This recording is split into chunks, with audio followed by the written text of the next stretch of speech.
September মাসের প্রথম ১৪ দিনেই রেমিটেন্সে নতুন রেকর্ড গড়েছে বাংলাদেশ।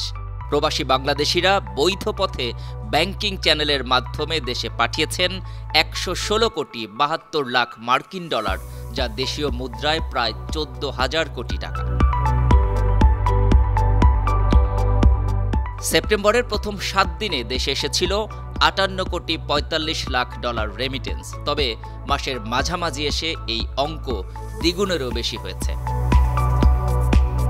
বাংলাদেশ ব্যাংকের সবশেষ প্রতিবেদন অনুযায়ী প্রাপ্ত রেমিটেন্সের মধ্যে রাষ্ট্রায়ত্ত ব্যাংকগুলোর মাধ্যমে এসেছে ২৯ কোটি ৭৩ লাখ ডলার, বেসরকারি ব্যাংকগুলো থেকে এসেছে ৮১ কোটি ৬৯ লাখ ডলার, বিশেষায়িত ব্যাংকগুলো থেকে ৫ কোটি এবং বিদেশি ব্যাংকগুলোর মাধ্যমে এসেছে ৩০ লাখ ডলার রেমিটেন্স। বাংলাদেশ ব্যাংকের কর্মকর্তা জানান, এ ধারা অব্যাহত থাকলে মাসটিতে ২.৫ বিলিয়ন ডলারের রেমিটেন্স আসবে। আগস্ট মাসে প্রবাসীরা দেশে পাঠিয়েছেন ২২২ কোটি মার্কিন ডলার, যা দেশীয় মুদ্রায় প্রায় ২৬,৬৫৬ কোটি টাকা। তবে জুলাই মাসে এই পরিমাণ ছিল ১৯১ কোটি ডলার, যা ছিল গেল ১০ মাসের মধ্যে সর্বনিম্ন।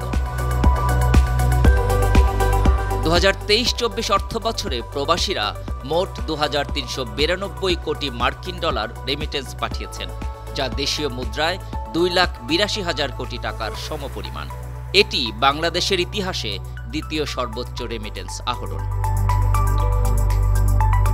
সর্বোচ্চ রেমিটেন্স ছিল ২০২০-২১ অর্থবছরে ২,৪৭৭ কোটি মার্কিন ডলার।